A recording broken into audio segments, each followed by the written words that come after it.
പടക്കം മേടിച്ചോണ്ട് വരണമെന്ന് ഞാൻ പണിക്ക് പോകുന്നതിന് മുമ്പ് കൃത്യമായിട്ട് ഓർമ്മിപ്പിച്ച് പറഞ്ഞില്ലേ ഞാന്. കൊച്ചു പിള്ളേരോട്ട് കിടന്ന് ചിണുങ്ങല്ലേ? എടി ഞാൻ രാവിലെ 8 മണിയായപ്പോ ഇച്ചിരി കട്ടൻ കാപ്പി കുടിച്ചിട്ട് പണിക്ക് പോകാനാ ഞാൻ. ആ വെയിലത്ത് ദേഹം മൊത്തം വേർത്ത് ശരീരത്ത് ഷർട്ട് പൊട്ടിച്ച് ഞാൻ കല്ല് പൊക്കിയപ്പോ കക്ഷവും കീറി നാട്ടുകാരെയും കാണിച്ച് വെയിൽ കൊണ്ട് പൈസ ഉണ്ടാക്കിക്കൊണ്ട് വന്നത് പടക്കം വാങ്ങിച്ച് പൊട്ടിച്ച് കളയാനാണോടി? എത്ര രൂപയുടെ പടക്കം വേണം?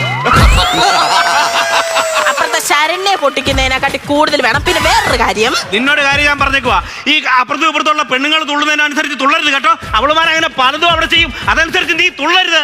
അവളെ കാട്ടി എത്ര പടക്കം കൂടുതൽ പൊട്ടിക്കും? എന്റെ കൂടെ എന്റെ സൈഡിൽ നിന്നും ആലോചിക്കാം. ഞാൻ അത്ര ഉത്തരവാദിത്വം ഇല്ലാതാണോ നിങ്ങളെ പണിക്ക് പറഞ്ഞു വിടുന്നത്? ഇന്ന് രാവിലെ 5 മണിയായപ്പോ ഞാൻ എഴുന്നേറ്റു. ഉണ്ടായിരുന്ന ചോറും കറിയും എന്തിനു പറയുന്നു മുട്ട വരെ പൊതിഞ്ഞ് കെട്ടി നല്ല സൂപ്പറായിട്ടാ ഞാൻ ജോലിക്ക് വിട്ടത്. അല്ലയോ എന്ന് ഇയാളോട് ചോദിച്ചു നോക്കാം. എന്നിട്ട് ഞാൻ തിന്നെന്തോന്നറിയാം?